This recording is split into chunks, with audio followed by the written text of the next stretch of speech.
fight IPOB. Resources that can transform the whole of Biafra land, and nobody will be agitated for any self-determination if we are treated on, fairly at least. But they have, taken it a notch or a step further from conspiracies to hardcore propaganda targeting Biafrans. So what's the correlationship there? Nigeria messed up, Mazi. Nigeria messed up. What you just said actually illustrates that Nigeria messed up. If Nigeria just let Biafrans be just, go to you do whatever you do. Biafrans are very outgoing people. We will come to Abuja and build it up, but we will build up Onitsha as well. We'll build up Port Harcourt as well. We'll build Lagos. We'll build the Katangora, wherever it is in the world. We are building America. Nobody's stopping us here. I have brothers and sisters here who are millionaires and billionaires. They're building America. Because nobody is going to stop you in America. America is a free market enterprise. We do what we do here. Nobody's stopping them. That doesn't stop them from building Nigeria. That would have not stopped Igbo man from building Nigeria. Just let us build our own corner of the world as well. Don't make a mistake of calling us out, like really outwardly discriminating against us. By your propaganda. They have just conspired. They have made their policies against us. They are implementing it by their ethnic biases. But now they speak it loud through a megaphone. Propaganda, they're outside talking about Igbo people, Biafra people. And that's really what clued us in. Thank God for Mazi, Nnamdi, Kanu, I'm telling you. And thank God for IPOB, who said, yeah, these people, there's something. These people are saying something. Why are we behaving foolishly? And that's really the mistake of Nigeria. Do you see that? If Nigeria were quiet to build the bridge when Mazi Nnamdi can't even ask, as late as just 10 years ago, he said, build the second Niger bridge, build hospitals, build good schools, do this and do that, he would have said, at least we have all these things. Let's go home and build our own whatever we have to build, and we continue to exist in Nigeria because nobody lives in Nigeria. Everybody who is in Nigeria just exists. You have the soul of what makes a man is taken out of every Nigerian. Why? Because you don't have there is something, a gumption, something inside of you pushing you to come out and do the best you can and be the best you can as a human being when you're Nigerian. If you call me an Igbo woman, I come out fighting like a lion, a lioness. That's who I am, because it touches the core of me. When you say you're Nigerian, nothing happens to me. I don't feel either way. I have no passion. No passion. Nigerians don't have passion. That's why they sit in stupor, being rubbished every day by their government. So, because Mazi Nnamdi Kanu caught that and said, okay, y'all are not even trying to at least pacify us, make us think that you're doing something and making us feel like, okay, you still belong to one Nigeria. We're all together. They're not trying to pacify us. These people are belligerently presenting themselves as the bullies. That's what they have done. They are telling not only Biafrans, so because when we talk like we're Biafrans. I'm speaking as a Biafran woman, but they're doing it to the Yorubas, they're doing it to the Hausas, they're doing it to the thieves, they're doing it to even the Fulanis who are poor. So I'm not saying they're doing it just to me. I'm just the woke one. I'm just the one who became conscious of this injustice, this dulling of my spirit, this killing of my spirit, because I'm a Nigerian. When you call me a Biafran, I am ready to go. When you call me a Nigerian, that doesn't mean a thing to me. Nigeria can go to hell in a handbasket, like we say in America. I don't care. But if you say na-enwe ihe na-eme n'Ọnịcha, enwe ihe na-eme n'Aba, enwe ihe na-eme n'Imo State, enwe ihe na-eme n'Ọlụ. Then you're talking to me. And I want to know, what is that? How come somebody's killing somebody in Enugu State? How come this man is saying, don't retaliate in Ebonyi State? It makes my blood boil because I'm an Igbo woman.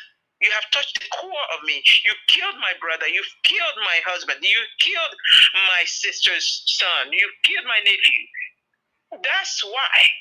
If you say you're Nigerian and something happens in Daura somewhere, I don't know that person, and Ahama will be jumps and goes on the next train over there to shoot them. But something happens in his backyard in Ebonyi State, and Obi is totally mute and dumb and deaf about it. Oh, that makes me mad. But Mazi, to go straight to your question, really, Nigeria is not a person's country, any person's country. You cannot answer in Nigeria and be the best you can be or thrive to be the best you can be. So, I would say to your Tento Israel, if Nigerians will listen, so that they can become and function like human beings. We thank Mazi Nnamdi, we thank Mazi Nnamdi Kanu, and we thank IPOB. Definitely. Before we look at unpack this thing they call Nigerian factor, because even as an undergraduate back then, I keep trying to understand what.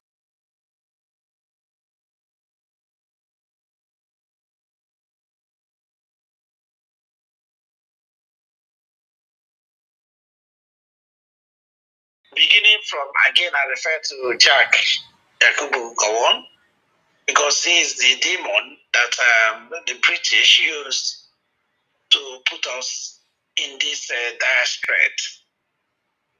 From 1970, all the economic policies successive Nigerian governments have been churning out are often specifically targeted at Biafrans to keep us down. Let's start from the they call it the decree, 1972 indigenization decree, which is supposed to be an economic policy to empower Nigerians. Clearly, the Igbo Biafrans were alienated, blanked out, and then you go further down to before that, the obnoxious, notorious, and acrimonious bank policy spearheaded by Chief Obafemi Awolowo that gave to every Biafran, regardless of how much they had in the bank before the genocide commenced, only £20. How about the abandoned property, which unofficially is not even, the claim is not documented, but these are plots, these are conspiracies, which till today is paid. Do you know that this abandoned property is one of the most poignant reasons why people are scared of Biafra? If you do your survey very well, most Biafrans who do business in the zoo will tell you, oh, we don't want Biafra. Reason? If you get Biafra now, I will lose my property in Abuja, I will lose my property in Kaduna. And says who? Some of these things are property in America, in Europe. They've not lost it. But because of the fear that the abandoned property put in us, in our psyche, they believe that once we get Biafra, everything they have outside of Biafra land, they will lose. So these are very dangerous, not just conspiracy, but hardcore policies put in place. Looking at this, I don't know. Yeah, but man, who will give you such policy? Who will give you, who makes such policies? The policies were made by people who hate you and want your resources. We cannot be looking at these Fulanis as they're acting, they're so powerful, they're so smart, they're so evil. No, the evil came from somewhere else. You know that? Sure. So what are people say? When there is so many problems in the community, they have somebody to bring wine, bring goods, bring fowl, bring 20 pounds so that it can be settled. Another person, hey, do the same thing, bring fowl, bring goods, bring wine, bring this. Who is benefiting? The Western world.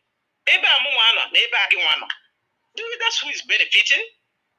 They're trying to keep everybody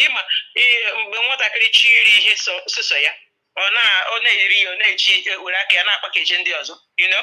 That's exactly what they're doing with our resources. The oil and gas in your father's backyard, in my mother's garden, that's what they're doing with it. Because China, Russia, that's what it is. And that's what they created in Nigeria. And Nigerians, these factors that the Nigerian factor that you mentioned is just nothing but that. Is that conspiracy? Is that overarching what is holding Nigeria down? Is that evilness that was conspired about and put in place from the get-go when that Nigeria was created? The one is just an instrument, and now he's regretting his life. He's an instrument in those people's hands. 1972 decree to empower Nigerians. Where did that go? 20 pounds to Biafrans. Look at us. Now we're millionaires again. They can't stop us. And these white people, the people that they know that. Why did they fight the people in the middle, those people? Why did they fight them for so many years? Why did they fight our people for so many years? Why did it take so long? Why did they kill our women in Aba when they were protesting? Why did they do that? Why did they finally sow the seed of Igbos and domineering into every Nigerian to hate us? Why did they do that? And then you talk about Awolowo's policy of giving us 20 pounds. And then you talk about abandoned. Let me talk about that. Abandoned property is a two-edged sword, and it has killed everybody in its path. Abandoned property didn't only divide and make Nigerians, make Igbo people not want to be Igbo people anymore. Because if you go to Ikwere land, some Port Harcourt people, the people who really live in Port Harcourt, because remember, Ikwere was part of like Imo State. And there are many people divided. There's Ikwere in Imo State and there's Ikwere in the River State. Those people have been the sacrificial lamb. But the people who were in the River State area, who took abandoned properties of my uncles who lived there when the war ended and never gave it back. Remember when our leader said that that's one of the things that Sarah Wiwa said something about, made a comment that they should keep the abandoned property, and that made them separated the Igbos from their own brothers. They wanted to keep Igbo people's property after the war. Something that even people in the Yoruba land did not do. Some of the Yoruba people gave us back our properties, but people in Ichie, in wherever in the River State, Port Harcourt, did not give us back our property. I know this because one of my uncles, one of my husband's uncle used to have a lot of property, but one of my uncles also lived there, had property. But the one that was most known in my circle of people was the one that my husband's uncle left several properties that were taken over by those people who lived in Port Harcourt and refused to give it back to him, any of it back to him. And actually, that's how he died. He came back to the village, just lived his life out in the village and died. And I remember my own uncle saying, no, I'll never go back to Port Harcourt, and never went. So that's number one division. Do you know another level of division that they have caused is even worse? Not only dividing brothers and brothers, but also the property that now has stigmatized us in our heads. We have it buried in the subconsciousness that if we leave Nigeria, north, south, west, anywhere, that we will never have our properties back. That's brain damage almost. They have totally damaged our psyche by doing that. So they didn't only just take property away from us and divide us from our brothers in Port Harcourt and those places, but they have also damaged us psychologically, that we're always afraid. We're walking wounded, always wounded about looking, over our shoulder and seeing, well, whatever I have here is not mine. Somebody's going to take it away from me. That's what they have done to Igbo men, Igbo women, philanthropists, people who thrive in businesses, people who build cities and villages. They have made us afraid to leave things. And that is what they remind us. Every time they burn our property in Lagos, they're reminding us of that. And who is coaching them? They're coaching them all the time how to stay with that psychological damage. So they're psychologically damaging us every time they bring another hotel that an Igbo man spent billions of naira building in Lekki down. That's what they're doing. When they go to a market in Lagos and burn a whole street of Igbo people's maybe clothing business or car parts down, they are trying to make sure to push it back into our psyche. Don't forget, we can do this to you again. We can take away everything you have. So they make us afraid. Only Igbo in Nigeria is always living like, you don't know, you're never sure, you're never settled. So why wouldn't an Igbo man, Igbo woman know that there is no life in Nigeria? You're always sitting on the edge of your seat. You're about to fall off anytime. Anytime. Because they are inflicting that psychological trauma back into your psyche every time, every day. Yeah, in a few days now, you hear another market burned in Lagos. You will hear it, or in Abuja. This is criminal. What Nigeria does to Igbo man is criminality. Nothing short of that. Evil, deliberate, state-sponsored policies to weaken the Igbo man, the true Biafran. Economic subjugations. They are doing this, and they are matching it up with political marginalization.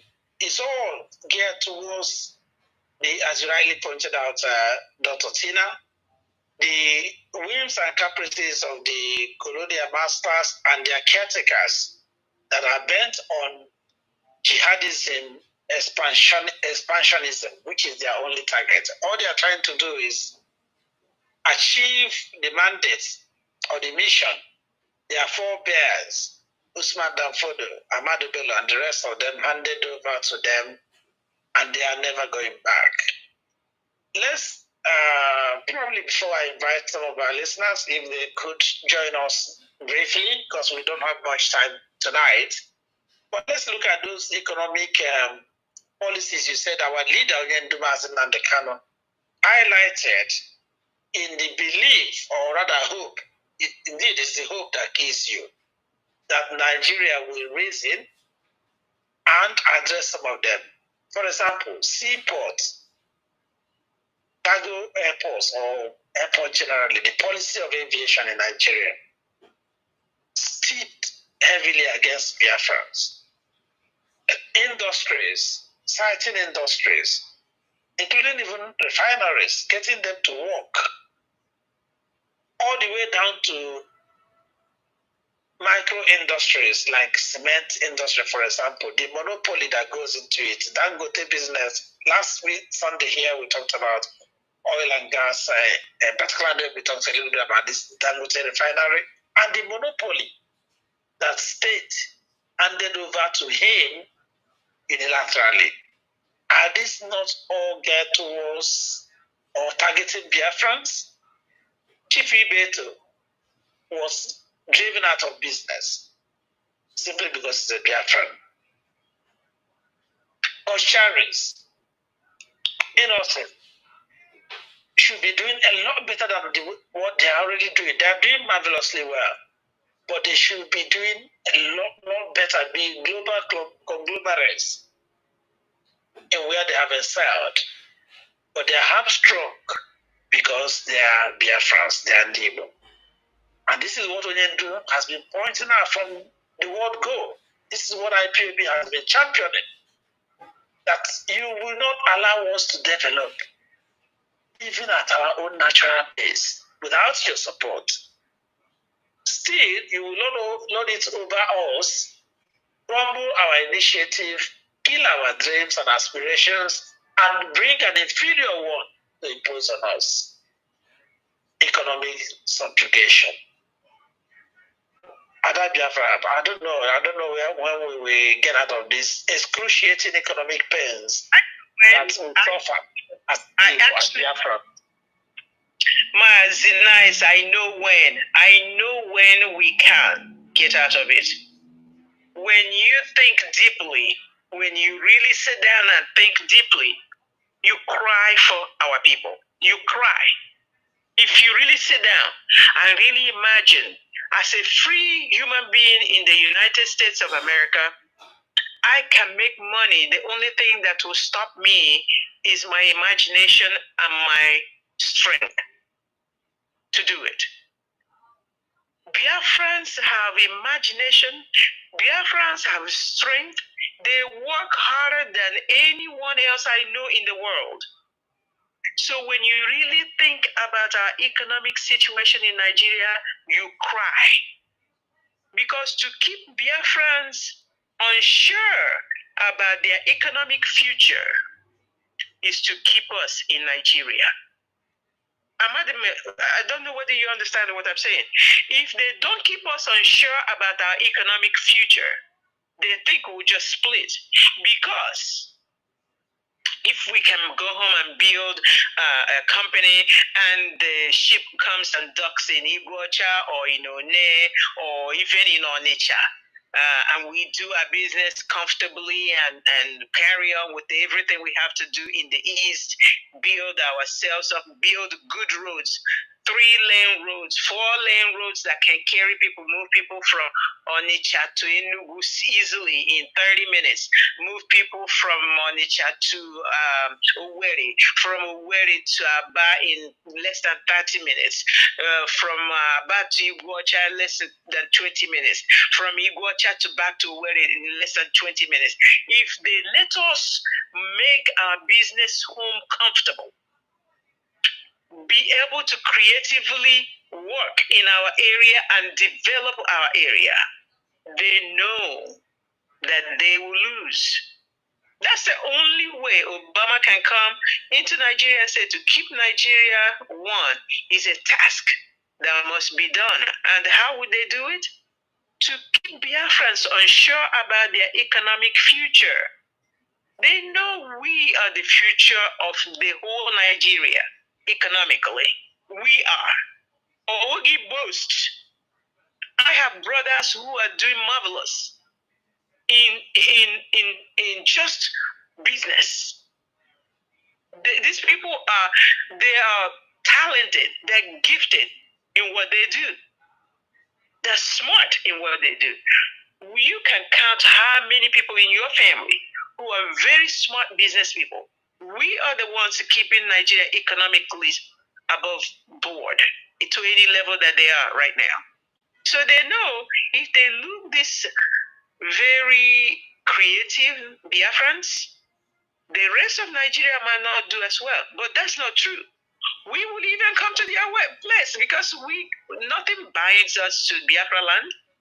We will go to Lagos. Nobody said that when we get Biafra, we will leave Lagos altogether, or we will leave Kanu altogether, or we'll leave Abuja altogether. No. That's where Nigeria is not thinking. The people who are in leadership in Nigeria are not thinking past what their colonial masters are telling them. They should think. Economically, Nigeria benefits. How? No, they don't. From Nigeria. Nigerians don't benefit. The foreign countries who put Nigeria together benefit from Nigeria, and then they give saraka to the people who manage Nigeria. So individually they can benefit, but Nigeria will never benefit from the resources in our land, from the economic smartness of the Igbos, the hardworking and risk-taking of the Igbos. So this is why I say I know what can save us. This is the risk that IPOB has now come to say, we are leading you, Biafrans, to take this risk because we know that we will win at long last. If we wait for them to build the seaports for us, they won't.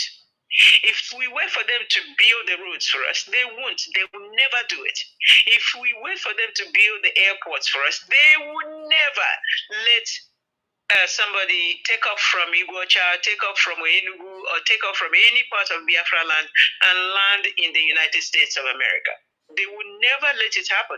We will always stop in Abuja. We will always stop in Kanu. We will always stop in Lagos before we come to our land. Because they know that you have the talent. The talent resides in you. Biafrans, IPOB is telling you that we will win. We will win if there is really an alternative. And the alternative is to separate from this evil forest. By taking this risk, a calculated risk, we have calculated this risk. IPOB leadership has calculated the risk of pulling away from Nigeria. We are sure it cannot be worse than it is right now. And anything we do will make things better for us. Anything, even not doing anything, may be worse than doing a little something. So it is better that we try something. So let IPOB guide us. We will be fine at the end. That's the reassurance we want to give you. Keep going. We will be better. We will thrive at the end. But that Nigeria will ever let us have One seaport, let us have Warri seaport, let us have Port Harcourt seaport or Onitsha Sea, where they can come in all the way into Onitsha to transport world goods into Biafra land. They will never let us do that. That's why they're holding us together. So follow IPOB. This risk that we're taking will make us thrive. That's what we're saying. Thank you. Thank you very much, Ada Biafra. Biafra is a win-win, not just only for Biafrans, but for other Africans of goodwill, those who really want development and advancement from the current state we are. Dear listeners, you are still listening to the UK Time Out on Radio Biafra, the People's Parliament. Tonight we are discussing the topic, Nigeria's conspiracies and policies targeting Biafrans. And with me in the studios is Dr. Tina Eberechi, IPOB USA, strong woman leader, mobilizer, strategist, I call you, special strategies for the movement globally as well, not just in the United States of America. Dr. Tina, thank you for holding the fort and for your eloquent elucidation of the different themes of this topic that we've been looking at. Our second guest, Engineer Lance Corporal Uzoma Gabriel Morako, our veteran, a Biafran veteran, unfortunately has not been able to join us due to some technical issues and difficulties. But I can assure you that this topic will have a part 2. But in the meantime, while we have a few more minutes to go through, we'll be finishing slightly earlier than normal today. I'd like to invite you on the phone line, just one line tonight, to be part of our discussion. We'd love to get your own perspective, your views about these conspiracies we are talking about on the policies. Whether you agree with us or you're free to disagree, that these evil policies are well-orchestrated conspiracies targeting Biafrans. And Dr. Tina has posited tonight that this even predates the colonial master. As soon as the partitioning of Africa began and they knew the potentials and credentials of our natural endowment in terms of resources, not just mineral, but other resources, these conspiracies were in the mills being manufactured and fabricated, and they dish them out to us like that. The number to call, once again, for those of us who are familiar with our program, you probably know this number now in the flyer. If you're calling from within the United Kingdom, please call direct on 074 481 83132. I'll take that again, 074 481 83132. And if you're calling from outside of the UK, you're better off to ring the same number on WhatsApp. That'll be +44 744 8183132. +44 7448 183132. We'll be happy to get your view on this topic or related subjects as well. So, Dr. Tina, we have been able to establish without any fear of contradiction that Nigeria is not a nation but a contraption ruled by tribal sentiments, orchestrated in conspiracies and evil plots, mostly targeted towards Biafrans. In fact, almost 100% targeted towards Biafrans. And we are looking at the economic variables or indices now. We mentioned some of the industries where Nigeria has fared woefully just because they refuse to tap into the natural endowments of Biafrans, or rather, they want to suppress Biafra, and therefore, everybody suffers in the long run. As I said last Sunday on this program, we looked at the oil and gas industry, why it has become the source of hatred and marginalization of Biafrans. This conspiracy, again, linking that to the oil and gas, as we just mentioned, I'm sure you know very well that even when the expatriates came, their advice, the policy they put in place was that the heartland of Biafra, mainly Owerri, Mbiseumaya Axis, is the natural epicenter of oil and gas in the whole of that country called Nigeria. You remember very well that Shell, BP, it was called then, cited this camp, or where it's supposed to be its HQ in Owerri. But again, because of this hatred, this conspiracy, it was moved to Iguacha, which again is Biafra land. But what did they do? They renamed Iguacha to Port Harcourt.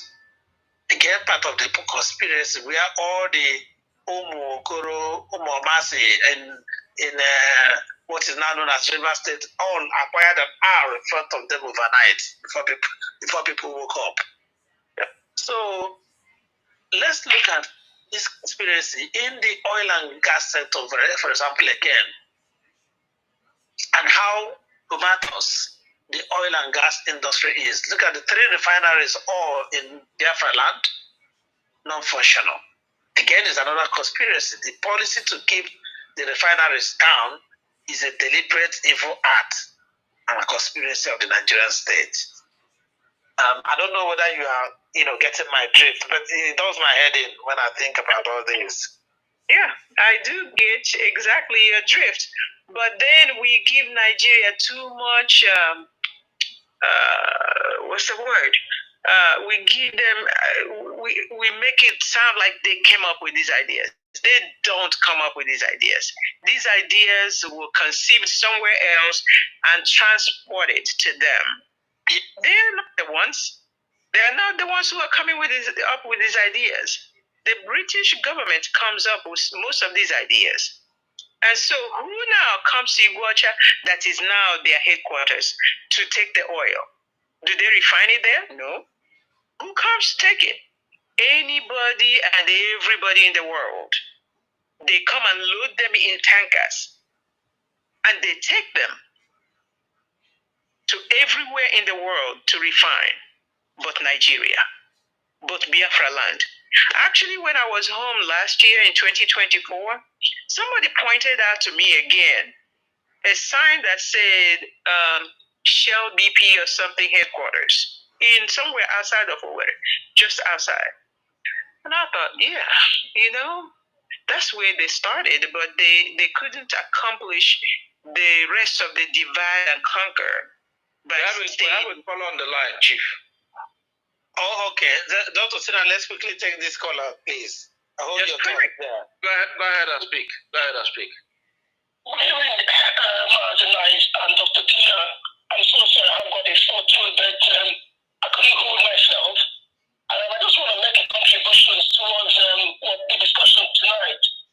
And the reason for my contribution is to also create awareness and to let people, the youth, know why we are fighting for Biafra. I've got 4 areas to mention. The first one was in the 80s, when I finished my school certificate, I got grade 2. And then I applied for JAM. And I got about 320 score. And when I applied, I think I traveled, I applied to one of the universities up north. They said to me, no, you won't be taken. But I realized that somebody who scored 170 from the north had admission. And then I was really traumatized at the age of 18, and I was hoping that, yes, with my score, the JAM score, I will be able to get admission to the university. And then it really frustrated me. Then I went to Suka and Lagos, and it was really, really, really tough to get in there with my score. And then I was frustrated. Then that led me to, to lose 1 year planning what to do. And then eventually I traveled to Rome, and then I got admission there in one of the universities in Vatican. And upon graduation, you know what they said? They said that some of the universities there, you cannot come home and do your youth service. I think the Vatican fought hard. They said, no, you cannot say that because our universities recognize. I think basically they were looking at the statistics of Nigerians who were there, and I did realize that the majority of Nigerians who were there were predominantly Igbos. And that's the second point. And the third point was my senior brother went to India to study. And then when he finished his course, he was told that he would not do the youth service. Why? Because the university where he went is not accredited. And when he made his survey, he realized that most of the students here were from the Igbos. So, and then the third one, or the fourth one, that happened to me was, the family member was an importer. And then he was really, really frustrated from getting an import license. So basically, I don't want to go too deep. I know you can understand what I'm trying to say. But these are the things that I want my fellow Biafrans to know. This is why we are fighting for Biafra. We are fighting for Biafra so that each and every one of us will have the opportunity when you have the the basic education when you have these skills, so that you can be able to get on with your life. Speaking about the oil and gas. Yeah, thank you so much, Mazi. Get well soonest. You made very, very valid, solid points there. Dr. Tina, I will leave you to round up the discussion about the oil and gas in particular, and then you dive into the points raised by Mazi DK on the phone, because that's your specialty. Education, we talked about the quota system and what they call Nigerian fact, particularly in the education sector. Mazi, I want to thank Mazi DK for calling in. Thank you for asking and actually sharing your experience. This is the experience of the Igbos everywhere. Me, you, your brother, your sister, the man down the road in Nsukka, in Aba, everywhere. That's why we're scattered all over the world. And do you know those people who were directing us to those places and chasing us out of Nigeria? They're still doing it. Now they're doing it to my nephews and my nieces, my little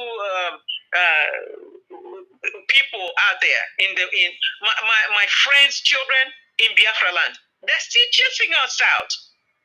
They're still making us go to those universities that are not accredited somewhere else. They will never see a good thing and give it to an Igbo man. Why are they chasing us from our land? Why are we scattered around the world? But now we're using the scattering around the world to our benefit, for to our advantage. We're scattered around the world now.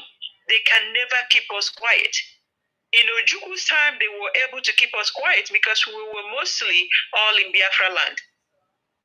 Go ahead, attack the Igbos today, and then we'll tell you how many of us are in the United States of America and have children who know things. Go ahead, do it. You know, that's why they are right, like around the corner doing this and doing that. And my brother, you're speaking today because you beat all the odds in the world and still became successful. They hate us. They hate us for that. No matter where they chase us, we become successful. And one of what Mazi, Chief Nice is saying this evening in your place and this afternoon for me is that that's what we're talking about. Conspiracy. This been long time coming. They've been doing it for many, many, many years. And now our people are Nordic and Dimiri, some of us. That's the negative part of this thing that they have been doing to it, the psychological warfare that they have just unleashed on us. Now we talk like we don't know who we are. We say, God will do it for us. Oh, woe is us. Look at us. Look at what they're doing to us.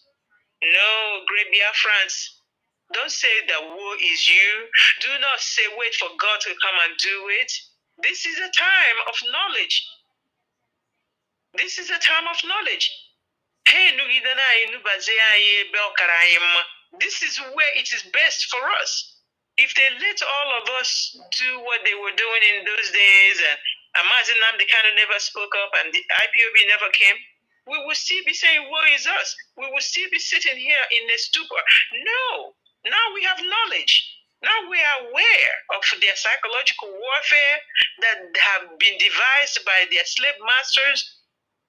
Now we're going to use scattering of our people all over the world, our hard work, the awareness that we have gained, our ingenuity to work for us. If we don't tell you this today, our children will continue to wallow in this misery called Nigeria tomorrow. And we refuse to do that. No. I keep telling my Biafran good people here, man is born to die but once, one time. And I came to Radio Biafra one day and I said, if you are not holding something in your hand, ready to defend yourself, you are not a human being. Even in America, where we know we are safe, I told you on Radio Biafra yesterday, most of us are packing guns in our purses and on our hips because it's allowed. I know it's not allowed in the contraption, but you must find a way of defense for yourself. And you cannot easily lie down and let them step on you and shoot you in the head like chicken. No, not anymore. So for me not to kind of totally go somewhere else, I am telling you that I know Chief Knight said that necessity is the mother of invention in one of the points that he had put down. Why is this invention not working for us? I want to tell him, Chief Knight is working. It's actually working. If it's not working, we will not produce in Igbo land somebody called Mazi Nnamdi Kanu. Because when you're not thinking out of the box, you don't come up with solutions like IPOB. IPOB is now the solution. Yes, we have had some negative effects, but now the knowledge and the awareness that we have gained that made us realize as a people that we have a problem. Remember, when you have a problem and you identify the problem, that's the first step to solving it, and is actually more than 50% of the solution. Do you know that? And I want my people to know this. Now that the problem have been identified, and with this program today, we have actually touched all corners of the problem. The psychological warfare that they have been waging on you for a long time, I have finally spoken about it today. All the conspiracy, according to what Mazi and I have written today for this program, the conspiracy coming together, making policies to hold you down, to make sure that you don't see the light of day. All of that have been busted, because Mazi Nnamdi Kanu came and proclaimed the good news to the kingdom of God on earth, the Igbo nation. So we must hear this gospel, believe it, live it, eat it, and make sure to implement it. Go ahead. Yeah, just before we begin to go on the home stretch, this issue about educationally disadvantaged states is a phrase. It's your specialty. It's part of their federal character or quota system, what makes up what they call the Nigerian factor. Who disadvantaged who, when, and where? Like I said, it was cooked up in the mind somewhere around the Thames River where y'all live. That's where it was cooked up there. It wasn't cooked around the Niger or even the Congo, wherever. No. It wasn't in the continent of Africa. This whole thing was cooked up somewhere else, and I know it was around Buckingham Palace, somewhere, wherever you call 22 Downing Street. That's exactly where they cooked some of these things up. And then they started the implementation. And so our people, we in the beginning, in our unawareness and in our good-mindedness and in being liberal people that we are, we accepted it wholeheartedly. Maybe hoping that this is a way for civilization. This is a way for us to increase our knowledge and become better people, and maybe encompass or learn technology and be a part of the civilized world. Maybe that's what our people had in mind. But soon after that, they should have seen the handwriting on the wall that these people don't have our best interest at heart. That they were looking out for themselves, not us at all. And Mazi Jonathan Chinedu speaks about this. Mazi Chinedu Jonathan speaks about the interest that a nation has surpasses whatever you think may be a reaching out of hand of friendship. To hell with friendship. I must see that Igbo land is bright and beautiful and thriving. To hell with who wants to be my best friend in the world, by telling me to bring the oil without giving me anything and everything that is in comparison the same value to my people, to me. We have now studied.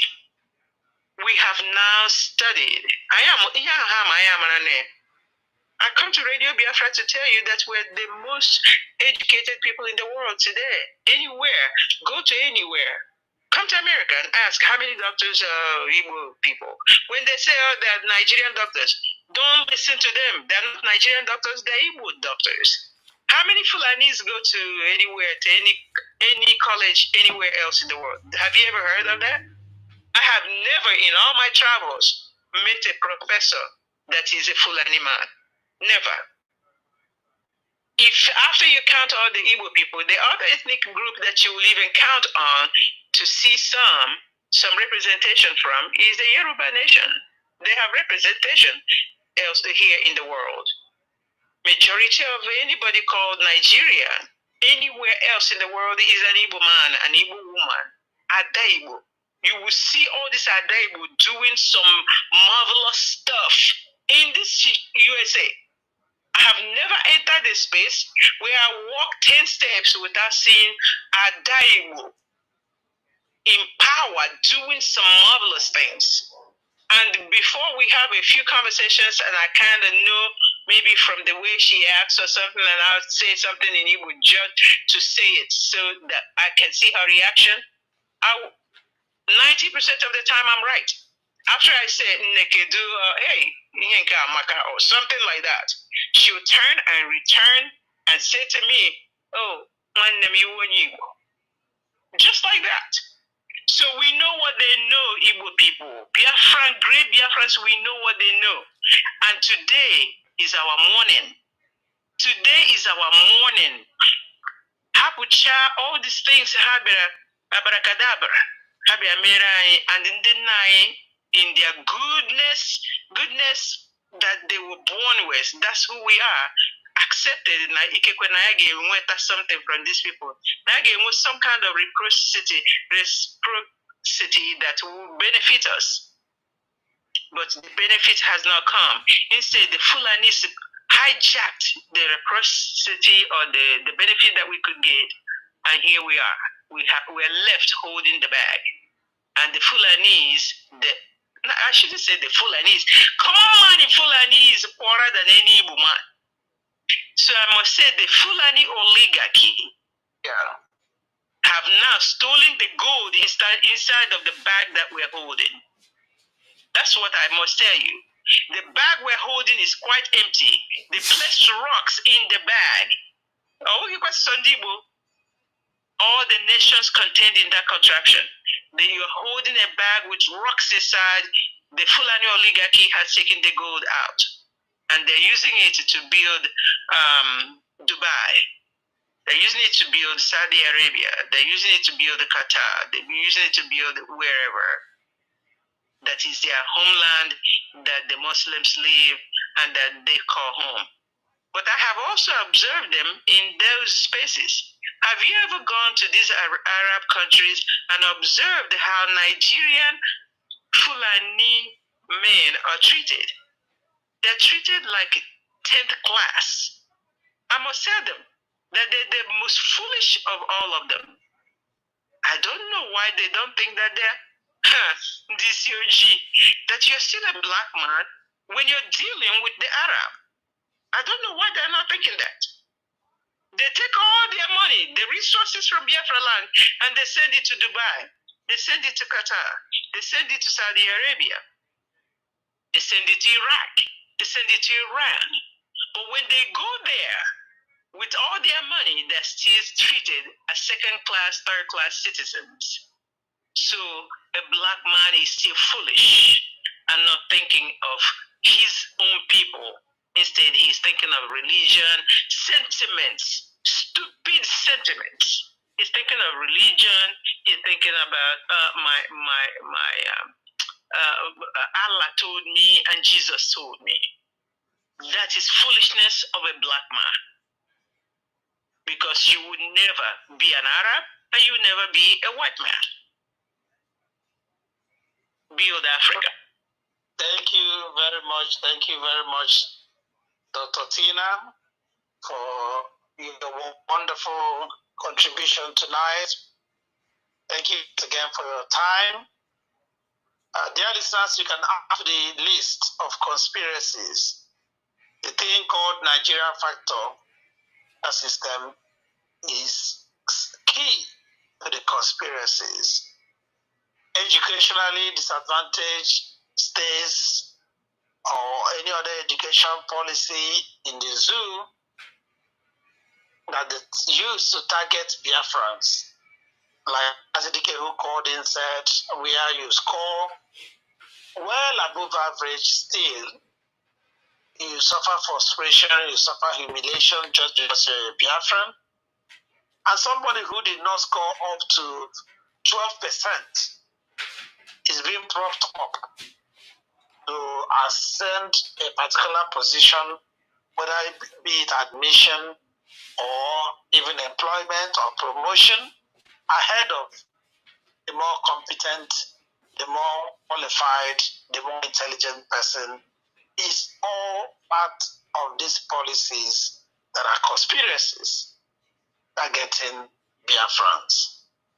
As I said, this topic is worth having a second part of it. Maybe at some point along the line, Dr. Tina will come back to revisit it, and hopefully, Engineer Morocco, who couldn't make it tonight, will be able to join us, and any other person who will probably be available to make it more interesting. We'll be ending tonight's program slightly earlier than we usually do. And before we leave, as I thank Dr. Tina, I also want to thank our anchor, Mazi Alonso. Both of you and all our listeners in the United States, I know that today is a special day for you. You're all getting ready for the Super Bowl. So I think I won't want to relieve you. Otherwise, this topic will take us on and on and on. And dear listeners, if you are tempted to call in, never mind. Another day you'll be able to call in and you can revisit this topic. But as I said, this topic will come back in full. Before I sign off, I'd like to remind us that next Sunday, our First Lady, Lolo Kanu, will be back on this program as she promised. She'll be looking at restorative justice, the consequences of spreading malicious lies and falsehood. This is a very important topic because sometimes we all fall into this trap or are victims of malicious lies and falsehood, even within a movement like IPOB. And you know what our leader has suffered, our First Lady herself has suffered in the hands of wicked liars from pit of hell and those who are agents of spreading of falsehood. But these things do not just exist in the vacuum, or they don't occur without consequences.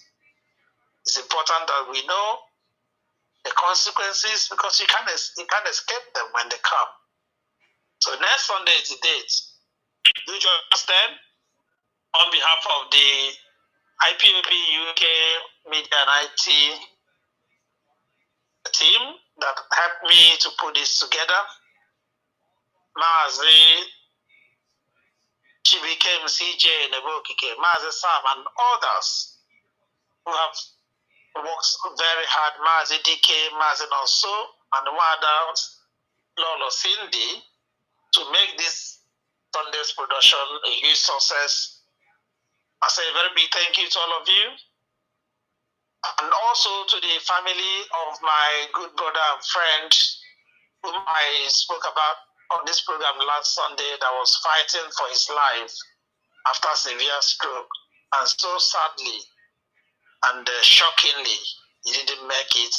Chief Philip Ndurisi Leme Omeroha, my good brother and friend, may Chuko Kadama receive your loving soul in his paradise. Broken We are all inconsolable here, but Chukwukabiyama knows the best. For me, from here, a very good night. Have a lovely week ahead. God bless. Ndewo Mazi. Ndewo.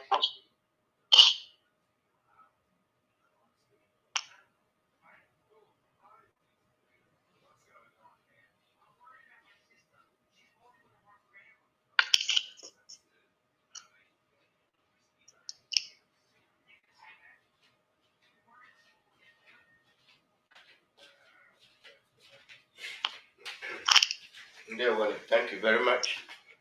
We'll host you all next week.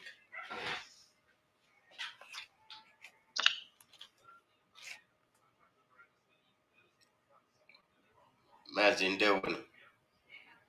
sorry I'm on mute. See you all next week. Bye-bye. Mazi, sir. My Skype is frozen. I don't know whether my own or Naga. Yes, I'm hearing. Yeah, I'm hearing you. I thought you were done because it stopped when you were making that comment.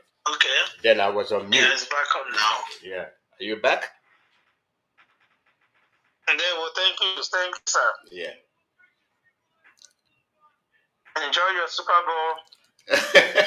Okay. So, but your Skype didn't come back, huh? It's on, it's back. All right. Okay. See you all next week. Yeah, Lolo,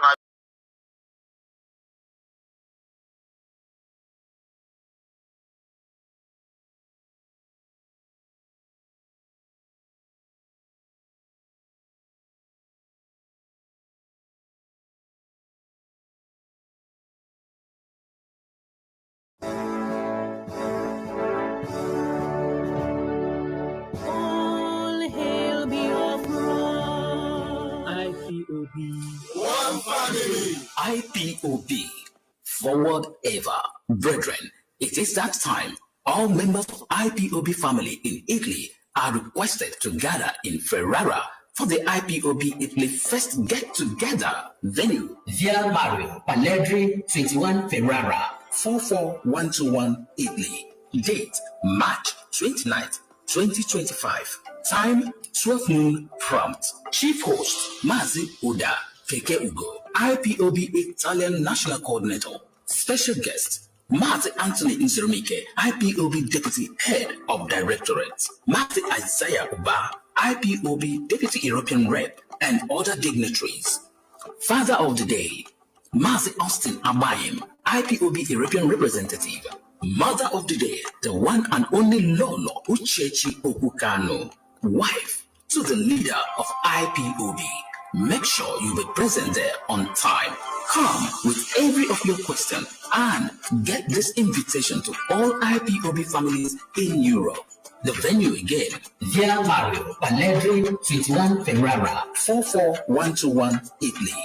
Date, March 29th, 2025. Time, 12 noon prompt. Please, let's all be time conscious as the get-together has been packaged accordingly. For more clarification, please contact +3935 1004 4121 and 3935 1208 7422.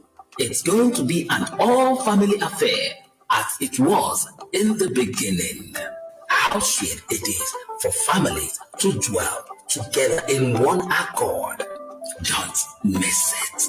Powered by IPOB DOS. IPOB. One family.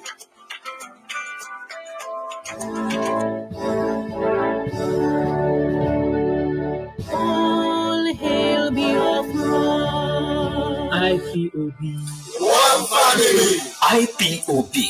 Forward ever. Brethren, it is that time. All members of IPOB family in Italy are requested to gather in Ferrara for the IPOB Italy first get-together. Venue, Via Mario, Palladri, 21 Ferrara, 44121 Italy. Date, March 29th, 2025. Time 12 noon prompt. Chief host Mazi Uda Keke Ugo, IPOB Italian National Coordinator. Special guest Mazi Anthony Nzerumike, IPOB Deputy Head of Directorate. Mazi Isaiah Uba, IPOB Deputy European Rep, and other dignitaries. Father of the Day Mazi Austin Abayem, IPOB European Representative. Mother of the Day, the one and only Lolo Uchechi Okukano, wife to the leader of IPOB. Make sure you be present there on time. Come with every of your questions and get this invitation to all IPOB families in Europe. The venue again, Via Mario, Paledri, 21 Ferrara, 44121 Italy. Date, March 29th, 2025. Time, 12 noon prompt. Please, let's all be time conscious as the get-together has been packaged accordingly. For more clarification, please contact +3935 1004 4121 and 3935 1208 7422. It's going to be an all-family affair as it was in the beginning. How sweet it is for families to dwell together in one accord. Don't miss it. Powered by IPOB DOS. IPOB, one family.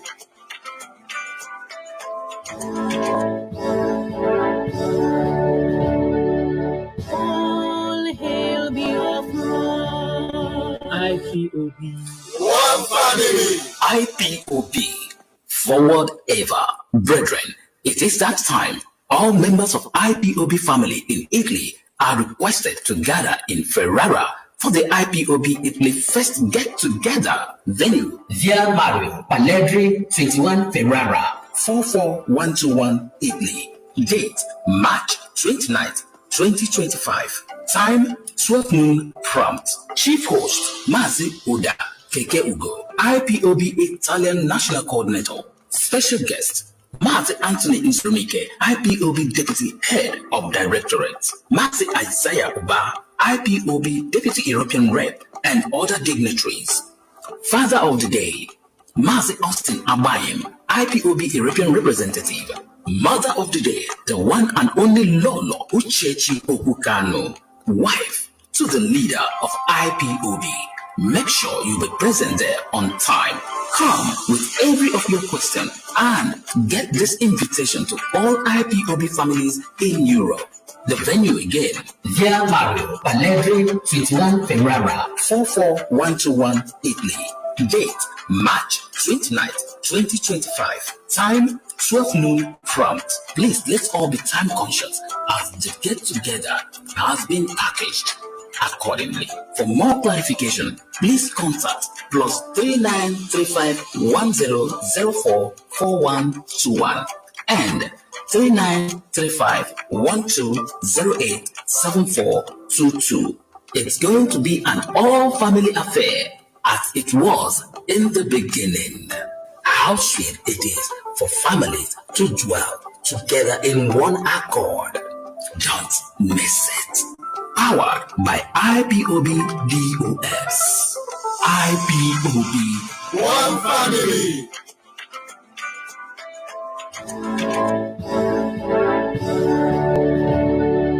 All hail Biafra.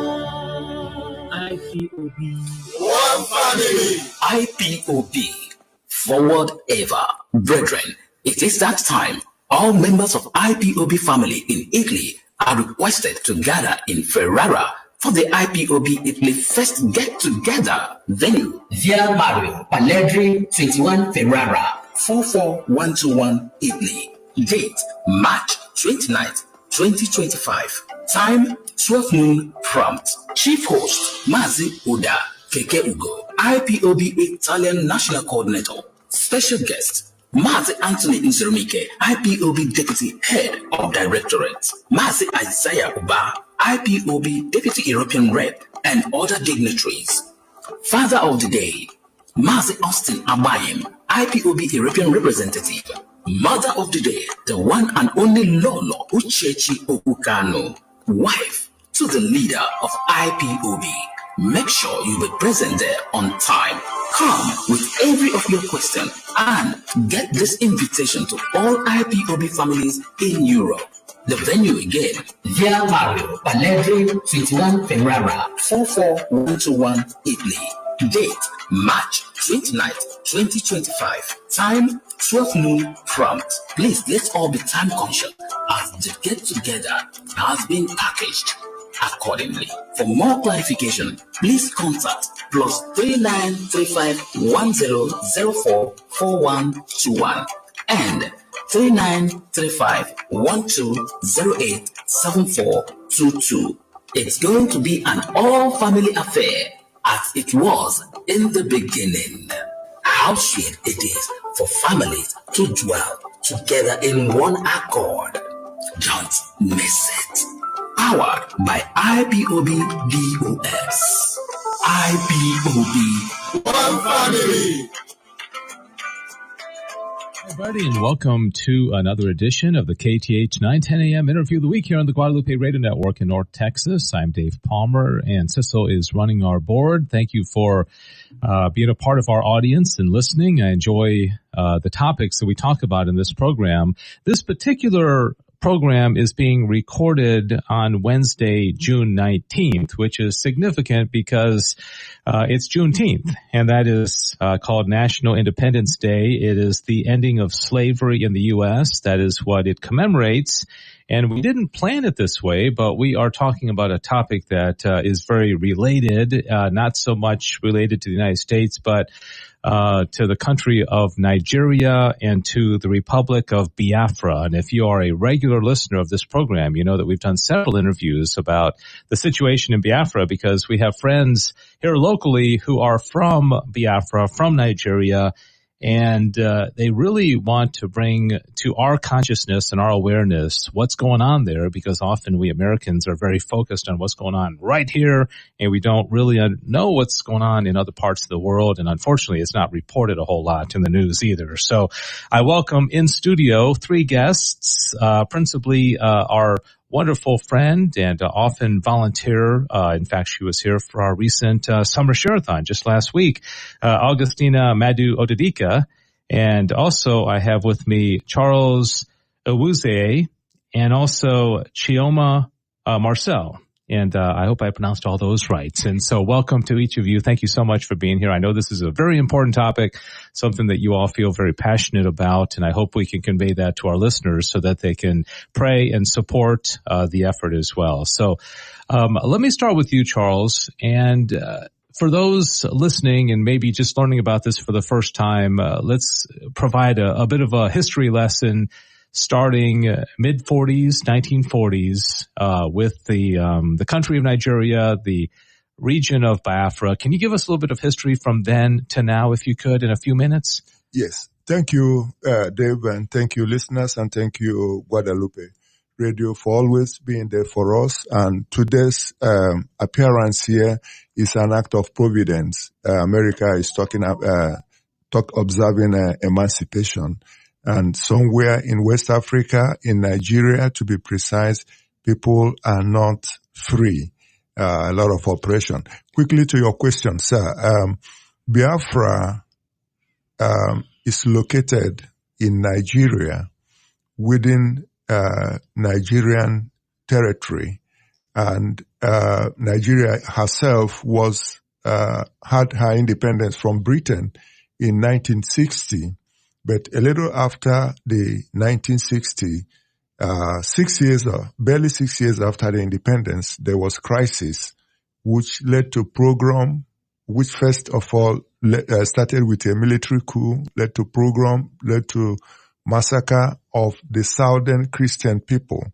And this metamorphosed and pushed Biafrans into self-defense when it turned out to be a genocide and a jihad in disguise.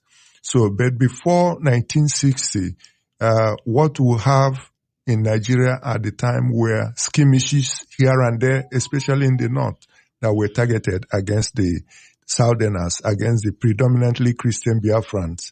But it was like, okay, yeah, you didn't belong here and you don't know what is happening.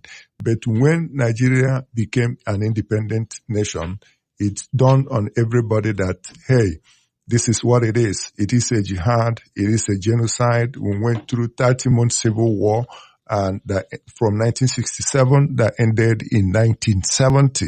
Unfortunately, from 1970 to this day, that genocide is still going on in Biafra land. It's systematic. You don't see it, but you feel it, and you know it's there. And people in Biafra region are scared. Everybody is frightened. We don't even have intellectuals speaking for us again after the death of one of our brothers who will dare the bull in the eye and tell them, look, what you are doing is wrong. So nobody is speaking, and it has generated and increased the pressure for Biafra to seek self-determination, so that rather than get us all killed, let us be on our own and stop the massacre of Biafran people. Mm-hmm. Can you give us an idea, how many people are we talking about from, I guess, mid-60s or so when you said the trouble started? Here we are in 2024. We're talking about what is the population of Biafra, and how many people have lost their lives, approximately? Between 1967 and 1970, you are looking at 5.8 million. Wow. Yes. And out of this number, a colossal number of 3-point-something million were Biafran children that died out of malnutrition, because Biafra was blockaded both land and sea. And I recall that in the process of that genocide, an American citizen here by the name of Bruce Mayrock burnt himself in front of a United Nations, and he said, no, if this cannot be happening to people, human beings like himself. And even Steve Jobs stopped going to church because of the Biafran massacre. So from that time till now, you're looking at about 10 million people, because they are killing us systematically. The ones we know is the ones we talk about. And during that first war, the British Broadcasting Corporation never allowed the news of Biafra to get out the way it should. But today, to the glory of God, we have social media, and we have a place like Guadalupe Radio. So once in a while, you give us opportunity to come and let the world know what we are going through. And we are eternally grateful. So. Yeah, thank you for that. That synopsis of the history, that makes it a lot more clear. Augustina, if I may ask you, we talk about the North being primarily Muslim, the South being primarily Christian, but then you also have this region of Biafra. So, how is Biafra different from the rest of the South? If we simplify it and say Muslim North, Christian South, what's unique about Biafra itself? Biafrans are Igbo Christian people, and we reside mostly in the southeast region of Nigeria now. Okay. So the west part are the Yoruba people, and Yoruba people is a different nation. Biafra nation is different. Oduduwa nation, that's what they call the Yoruba people. But then we are separate and different from the northern region that are mostly Arewa region, and they are mostly Hausas, Thieves, and other ethnic groups. The Fulanis, who are the jihadists and the terrorists, are actually not indigenous to the space we call Nigeria today. They came from the Sahel, and they took over the northern part of Nigeria, and they have been killing, systematically taking over the northern part of Nigeria, and they have made the northern part of Nigeria Muslims. They have converted all of the northern part of Nigeria into Muslim nation now, and they continue to recruit those people who now live in the northern part of Nigeria to continue the genocide. But who they are after usually are the Christians, and the Christians live in the south. The Yoruba people are Christians, the Igbo people are the Biafran people, who are in the east are Christians. So now that they have Fulanized and Islamized the northern part of Nigeria completely. They are now pushing southwards, and they have been doing it for many years. The genocide against the Igbo and Biafran Christians is real. And sometimes we think these things are made up stories.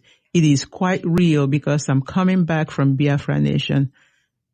Just came back about 3 weeks ago. I went there to visit with my relatives and my friends, and Christians are today, even as we speak, being killed. Now what they have done is that they have exported the state actors who are military. The Nigerian military has bought into the Fulani Islamization of Nigeria. And why do they do that? Because the people who are leading Nigeria are all Muslims. The president of Nigeria is a Muslim. The vice president of Nigeria is a Muslim. They have always insisted that Muslims and the Fulani people rule Nigeria. And this is made possible, I think, by some of the Western powers. And Britain is who we lay this at their feet, because they colonized Nigeria. And when they left Nigeria, they gave the power to the Fulanis, who they thought would do their bid. And what they wanted is just the resources from that region of the world. And the Fulanis will give them the resources of Nigeria. The other nations contained in Nigeria were not able to promise them that, so they gave power to the Fulanis. The Fulanis have now Islamized the northern part, and now they want to take over all of Nigeria. So everything that is happening to the Igbos is stemming from the fact that in the land of Biafra is where oil and gas deposits in Nigeria is. And because our region contains the oil and the gas, Biafra land is under siege because Nigeria needs it to be Nigeria. If there is no oil and gas in Biafra nation, there is no Nigeria. You wouldn't even hear about Nigeria. Nigeria would just be one of the African countries that you don't hear about. So what we are alleging and what is actually playing out in our lives is that we are very, very poor right now, even though we have the most resource in Nigeria. The oil and gas come from our land. But the British government supports Nigeria to continue to get the oil and gas to subjugate and suppress Biafra nation so that they can hold us. They're actually holding us hostage so that we can continue to be there, to supply their milk, supply the oil and gas that makes Nigeria go. So the natural resources are in that part of the country. And that is why they're holding us, yes. Well, thank you. I want to come back and hear more about your time there, because I know you spent a number of weeks in Biafra recently, but I want to bring Chioma into the conversation. And what would you like to contribute as far as your take, or maybe what you hear from people that are there? Do you have relatives there? And what do you think our listeners should know about the situation there? Thank you very much, Dave. Thanks for bringing us back again. Actually, we do hear a lot that is going on. And with what my sister just mentioned, that Biafra land is under siege because of the resources. Currently, Biafra should be the most peaceful area in Nigeria, but the government of Nigeria don't want it to be so. We have peace-loving people in Biafra land, but Nigerian government doesn't want it to be so. So currently, as we are speaking, on the 30th of May, like my brother said, the government sent down about 10,000 military troops to Biafra land. And when you come into Biafra land now, with people's reports, every pole is mounted either by Nigerian military, a kind of checkpoint. If it's not Nigerian military, it's the naval people on the road, it's the police, is the DSS, that's the civil secret service department. They are all every poll in Biafra land, and this is not obtainable in every other part. Is not, you can't get it in any other part of Nigeria. It's only in the Biafra land. And harassing people are being harassed every day. You go into work, you're gonna come down from your car, like the latest report we got. You come out from your car, walk past the military checkpoint, raising your hands up. Then they're not even searching the cars. If they are looking for something, they should be able to check the cars, but no, they just want to humiliate people. And they're gonna extort money from them. And when you're not able to extort the money, they take you to their station. And we've had a whole lot of dehumanization treatments on our youths. Mostly they're picking the youths. If they see any mark on you, like, tattoo is a common thing in America here. But they see a tattoo on you, oh, you're a criminal. They take you into either to their dungeon, wherever they want to keep you. Some of them, they do kill them. And you don't even hear anything about your family member. You don't know whether he got to work, or you know that he didn't come back that day. And you don't even know where to look for the person, because you don't know if he was, I won't call it arrest. You don't know if the person was abducted by the military or the DSS or the police. So you don't even know to look for your loved one for. So these are a kind of events that's going on in Biafra land. And now they are pushing down to establish their Ruga in every community, in not just in Biafra land, other parts of the South. And when they call that the Ruga, they call it like a kind of community for the Fulanis. And these are bloodthirsty human beings. Like an example of that, one of our ex-governors did establish that for them, just to get them in, thinking they were nice people. But what did they turn that area to? They turned it into shallow graves. Because they kidnap, they kill people, they bury them carelessly. And the newest governor, they bumped into that place and they saw thousands and thousands of skeletons of people who are a whole lot of evil going on there. So that place was sealed.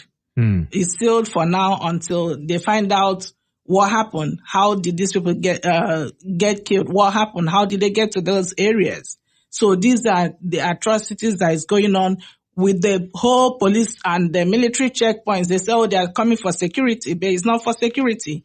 They're actually the people bringing in security to the Southeast, because they know it's supposed to be actually a peaceful area, but they don't want it that way.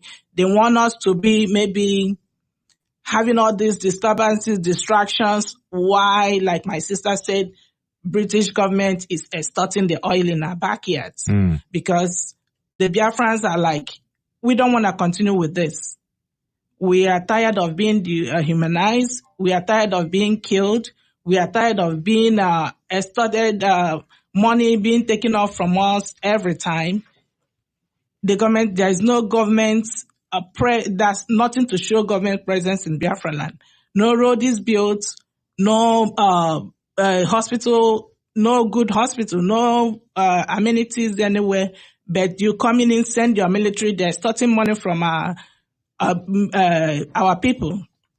They go to the last time after the 30th of May, when we try to remember our dead ones in Aba. Now we are hearing some markets are shut down. So how do you want those people to live life? How do you want them to? They can't go back to the market, and the military is telling them until they pay them 2 million naira. Is it 200 million or 2 million naira that they are asking from the marketers to pay before they will be able to go back to their shops? Yeah. And how do you expect those people to live? So these are some reports we are getting from back home, and it's just so heartbreaking. Yeah. And we feel so bad that the world is not coming in. Actually, I know some of them that are listening, that are hearing what is going on. We don't know why they are not being able to react to it. Like my sister said, the leader of the indigenous people of Biafra, who is still incarcerated in their dungeon is a British citizen. But they're not doing anything. Britain is not doing anything about it. Well, thank you for that report. It sounds like it's very dire there. Let me ask Charles a question, then I'm going to come back to Augustina for her, her own report, having been there recently. You all are all Catholics, and we talk about the Christians in the South. First quick question is, are there Protestants there? Are the Christians all Catholics? Are there both? And also, what is the church doing as far as the organized Catholic Church? Is the church trying to make a difference there? Charles, can you mention that? Sure. There are other denominations or church tradition, but predominantly you find Catholic and Anglican communion competing. Then there are also Pentecostal, evangelicals. They are all in that place. And for some time, we had hoped that with the people we have in the Vatican, because we have our brother, who is Cardinal Arinze, in the Vatican, that they should be speaking up about these things. If they do, we are not seeing the sign.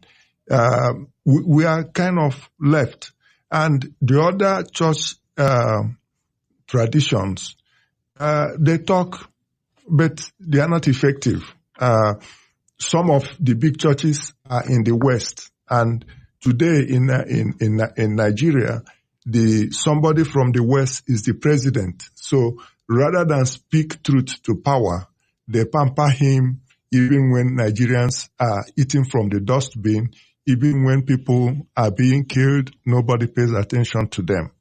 Yes, but let me make this little point. Nigeria today should be at war with terrorists, Boko Haram, and ISIS in the north.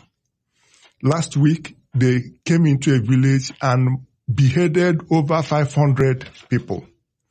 The terrorists come and hold meetings with natives and tax them, mount their flag. But Nigerian army is not going after them. But they are in the south, in Biafra land, extorting money from people, harassing our youth. Most of our youth now, they're all in hiding. They run away because you see a young man, the way they dress. They can wear tattered jeans or something like that. They say, hey, you are a future Biafran army. They will just pick him up. If that one is not lucky, that will be the end of his life. So that is what they are doing to our people. The churches, I don't think they are doing enough. They feel intimidated. The former president was there for 8 good years, and he never stopped.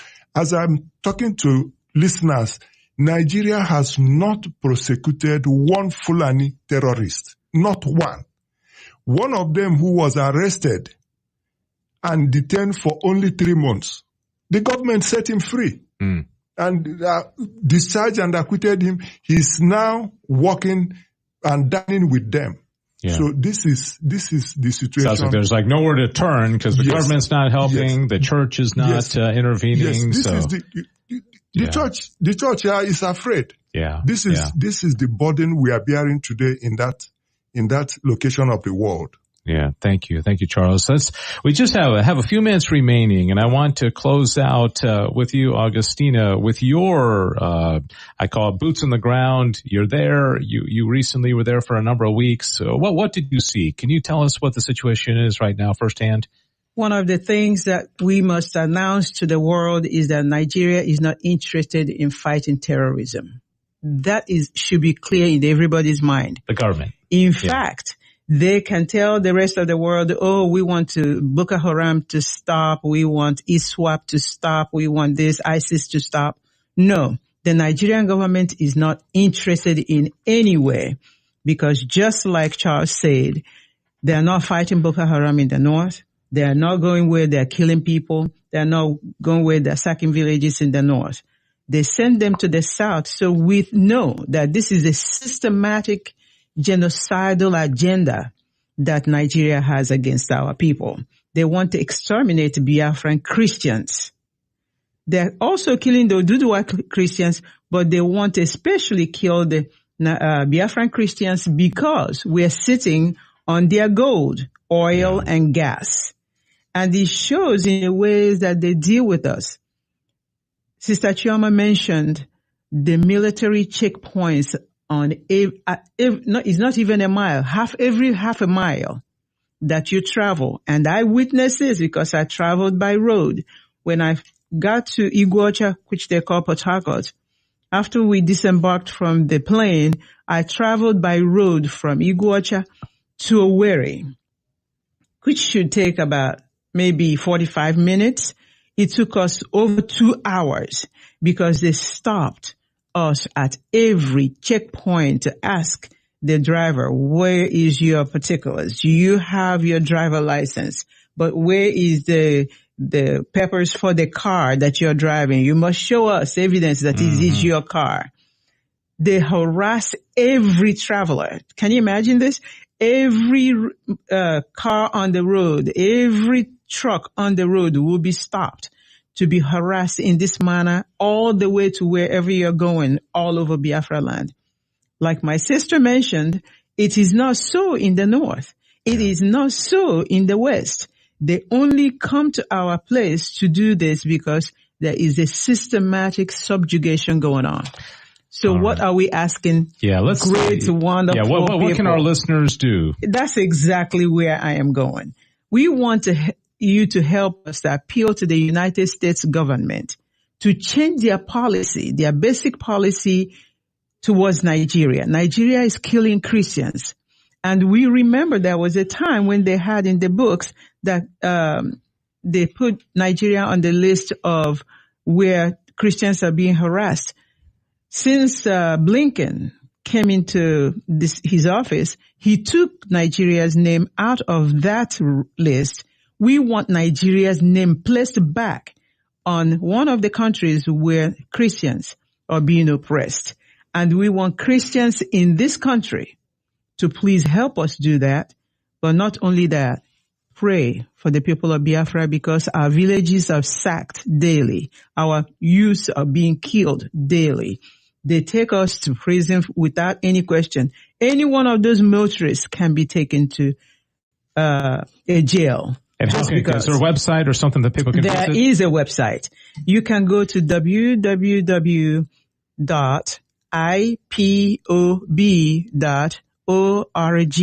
We even have a donation link to fight to make sure that the nation of Biafra is restored.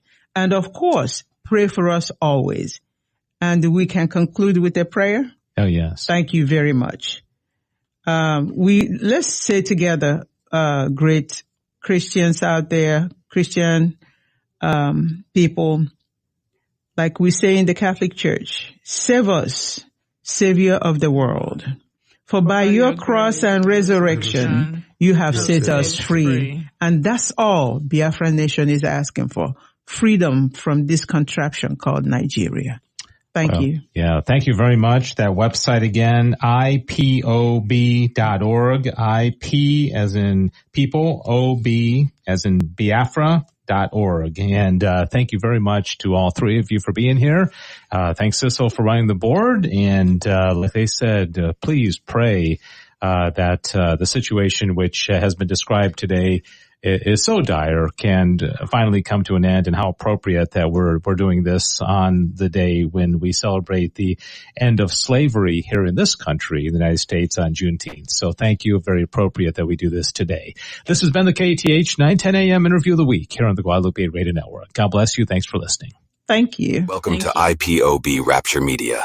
IPOB press release the 10th of June, 2024. Southeast governors should cancel all power contracts with EEDC. The global family and movement of the indigenous people of Biafra, IPOB, ably led by the great and indefatigable leader, Mazi Nnamdi Kanu, calls on the governors in the Southeast to cancel all power contracts with Enugu Electricity Distribution Company, EEDC, for being an impediment to the development of the region. EEDC has proven to be incapable of providing reliable, adequate, and affordable electricity to support economic stimulation and growth of the Southeast. The company is just extorting money from the people of the Southeast without providing reliable electricity. The Southeast governors should leverage the electricity deregulation policy of Tinubu's government and engage other local or foreign electricity generation and distribution companies to take the place of the incompetent company called EEDC. The current electricity deregulation policy of the federal government of Nigeria has given powers to the state government to generate and distribute power to their state. Therefore, Southeast governors must not subject the eastern region to darkness in order to please the insatiably greedy company called EEDC and its owner. Electricity is a catalyst for economic development and growth, which Ndigbo must not be denied at a time like this. Southeast governors have no excuse for not providing reliable and efficient electricity in their states. The time of giving excuses with the monopoly of NEPA, PHCN, or EEDC is over. Now the federal government electricity deregulation has given them the power to hire and fire any electricity company in their state. Eastern region governors can come together and partner with a reputable power company that can provide steady and affordable electricity for the entire region. The governors must ensure that there is adequate electricity in the region without further delay. Our attention has been drawn to the unconfirmed letter written to the Southeast governors, universities, institutions, companies, and communities by EEDC to these people and groups mentioned above to come and pay what they did not consume, and failure to do so, EEDC will shut off their lights. We beg EEDC to jettison such idea because we don't want to use force on them, and if they want to test the power IPOB possesses, we will let them taste the venom. If they venture to cut any lights in the Southeast this time around, we will react because we have endured enough. The citizens of the Southeast are charged to deal with anyone seen as EEDC representatives anywhere in our land who try to shut off people's lights. They must be lynched and they must call any IPOB office close to you with the information. EEDC is a big disappointment to the people of the Southeast region. They are not showing any sign of repentance or improvement in the electricity distribution, and they failed to provide prepaid meters across the Southeast region. Their extortion and incompetency should not be endured any longer. IPOB wants the governors not to allow EEDC to use another company to come back and deceive them, and try to take another contract because EEDC has failed and cannot handle the electricity distribution in the Southeast region. Period. IPOB wants the governors to take responsibility for providing steady light in the Southeast region. The development and progress of the Southeast is dependent on these conditions. They should stop every unnecessary excuse. IPOB and Ndigbo in general have lost confidence in EEDC. Our people must be prepared to chase EEDC out of the region. IPOB is not backing down on plans of ejecting the rogue company called EEDC from the region. The Southeastern governors must wake up and demonstrate their willingness to drive economic development of the East via the provision of steady and affordable electricity by canceling all power deals with incompetent and extortionist Enugu Electricity Distribution Company, EEDC, Comrade Emma Powerful Media and Publicity Secretary for IPOB. Please don't forget to support the ESN at www.ipob.org. And suddenly, if P2B want to participate, I don't think P2B, there is anything wrong because he's an opposition party in Nigeria. So if P2B decided to participate in a protest, I don't think there is any crime holding him. But IPOB, they know the capacity of IPOB. They know what we can do. That is why you see them shouting, IPOB is planning protests. They are doing it so for us to say, oh, we don't want to be involved. No, we have passed this stage. We don't reason with our feelings. We are reasoning with our mind. Do you understand me? We are strategic. We understand their game. We understand everything they are playing. Now, the reasons IPOB will not participate in this protest a lot. Number one, in 2020, when the protest happened in Nigeria, the NSAS protest, it started in Lagos. Many people killed in Lagos were Igbo people who helped and championed that protest. Nobody talk about them till today. But where they killed most of the people that participated in end protest is in Iguacha. It is the end SARS protest that led to the massacre in Obibo. Because they say it is during that end SARS protest that people burnt a police station. Because of that, Wike unleashed that mayhem in Obibo. A lot of people were killed. In Abia State, many people were killed. In Enugu, We know many people that died during that NSAS protest. But when you see them, they talk about NSAS protest, it looks like it ended only in Lagos. And that's a complete lie. Now, secondly, when Mazi